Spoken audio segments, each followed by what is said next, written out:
제가 이제 다른 질의를 준비했는데 우선 갑자기 앞에서 오늘 6.25이기 때문에 주적에 대한 얘기가 자꾸 나와서 그 부분을 잠깐 말씀드리고 저의 또 질의로 진행하도록 하겠습니다. 아까 존경하는 박선원 의원님께서 이제 전 세계적으로 주적이란 개념 자체는 굉장히 구시대적인 사고가 됐다라고 하는 것에 대해서 저도 동의를 합니다. 최근에 안보라고 하는 관점 자체가 다 바뀌었습니다. 안보학도 바뀌었습니다. 안보라고 하는 것 자체가 과거에는 전쟁을 유발할 수 있는 상대에 대한 대비 체제라고 했다라면 지금은 국민의 생명과 안전을 위협할 수 있는 존재에 대한 대비 체계를 안보라고 얘기합니다. 당연히 이제 주적이라고 바라보는 것도 현 시기에 국민의 생명과 안전을 누가 위협하고 있는가, 그것에 대해서 우리가 어떤 대비 체계를 하는가, 그런 관점으로 새롭게 해석돼야 된다라고 보고 있고, 아마 국민의힘 의원들께서 말씀하시는 주적 개념도 그런 부분들을 포함할 것이라고 생각합니다. 오늘 북한 얘기를 하는데 사실 우리가 사회주의 체제를 가졌다 그래서 우리가 적대시하진 않지 않습니까? 베트남하고도 우리가 경제교역도 하고 정치적인 교류들도 하고 있습니다. 중국하고도 교류를 하고 있습니다. 다만 북한이 6.25 때 남침을 통해서 대한민국 국민들에게 씻을 수 없는 상처를 줬다는 이유 때문에 우리가 이렇게 강력하게 대응을 하고 있다라고 생각을 하는데요. 저는 이제 최근의 안보 관점으로 보면 주적 개념이라고 하는 걸 굳이 쓴다라면 쓰는 것도 적절치 않지만 누가 주적이겠습니까? 총리님 분명히 하셔야 되는 것이 우리가 금지 오ገብ으로 키운 자식들에게 총을 들려가지고 국회를 향하게 한 사람들이 주적인 겁니다. 대한민국의 민주 헌정 질서를 군사력을 동원해서 파괴하려고 한 것이 주적입니다. 가덕도 테러에서 야당의 대표를 갖다 테러를 통해서 살해하려고 했던 사람들이 대한민국의 민주주의 질서를 훼손하려고 했던 사람들이 주적입니다. 심지어 그 이후에 반성도 하지 않습니다. 이런 얘기 나올 줄 알고 제가 하나 만들어 왔습니다. 국민의힘 의원님들, 대통령의 계엄은 나라를 살리기 위한 것이다. 애국 충정이다.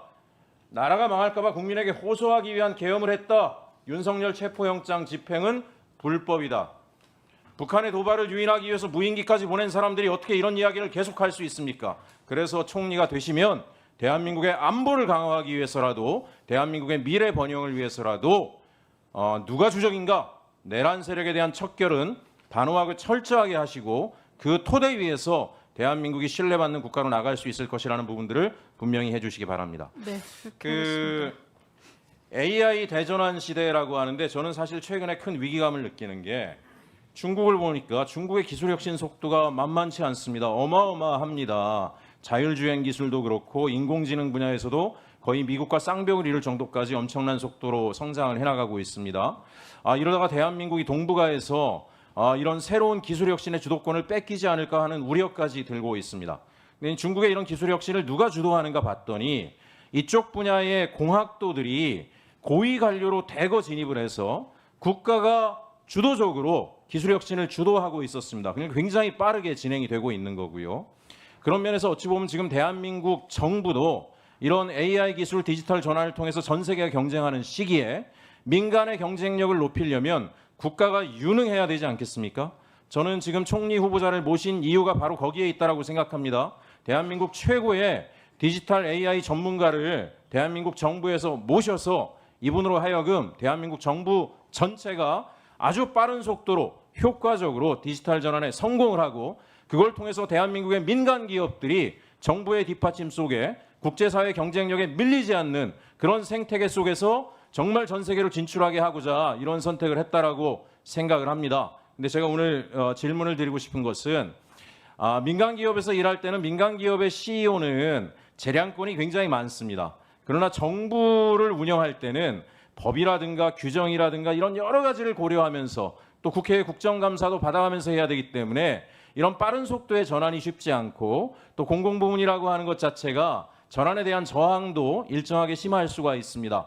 그런 면에서 중기부 하나에서 내신 성과에 대해서는 제가 충분히 인정을 하지만 총리로서 대한민국 정부 부처 전체 지방자치단체까지 포괄해서 대한민국 대전환, 소위 말하는 AI 디지털 전환을 효과적으로 이루게 하기 위해서는 총리가 되신다라면 어떤 전략적인 접근으로 성과를 만들어낼 수 있겠다. 이 말씀을 제가 꼭 듣고 싶었습니다. 한 말씀 부탁드립니다. 네, 말씀하신 것처럼 중기부의 성과가 전체 부처가 몇 개고 지방정부가 몇 개인데 거기까지 미칠 수 있겠느냐라는 말씀 뭐 타당한 지적이시라고 생각합니다.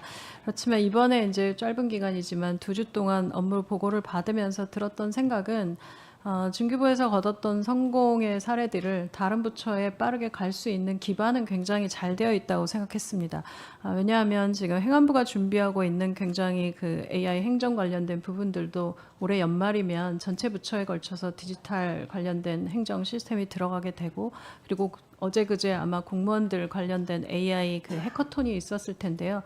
젊은 공무원들 만나보면 이미 AI를 가지고 에이전틱 관련된 것까지 잘 할 줄 알고 있습니다. 그래서 이런 부분들을 좀 빠르게 올리는 것 하나, 그리고 지금 준비하고 있는 공공 데이터 오픈 부분들도 준비해서 좀 민간이 필요로 하는 것들의 탑 100을 이미 리스트를 뽑았습니다. 그래서 그렇게 좀 분야별로 주로 위주로 우선해서 해야 될 것들 중심으로 먼저 가는 것이 중요하다고 생각합니다. 이제 뭐 시간이 다 됐기 때문에 제가 이 말씀은 첫 번째 질에서 꼭 드리고 싶었습니다. 감사합니다. 네. 사실 민간 기업의 유능한 전문가들을 정부에서 많이 유입을 해야 된다고 생각하는데 연봉 격차가 너무나 크더라고요. 네이버에 쓰실 때도 보니까 거의 4, 50억 정도 되는데 총리가 되신다 그래도 한 30분의 1밖에 안 될 겁니다. 그런데도 불구하고 공직을 선택했다라고 하는 것 자체에 대해서 저는 감사드리고 그런 여러 가지 어려움 또 신상 털기까지 이렇게 당해야 되는 상황들이 참 견디기 힘들 수도 있습니다. 그럼에도 불구하고 대한민국 미래 발전을 위해서 이 상황들을 잘 견뎌내시면서 본래의 임명의 취지와 목적에 맞게 대한민국 정부가 유능한 정부가 될 수 있도록 역할을 해주십사 부탁드립니다. 네, 최선을 다하겠습니다. 네.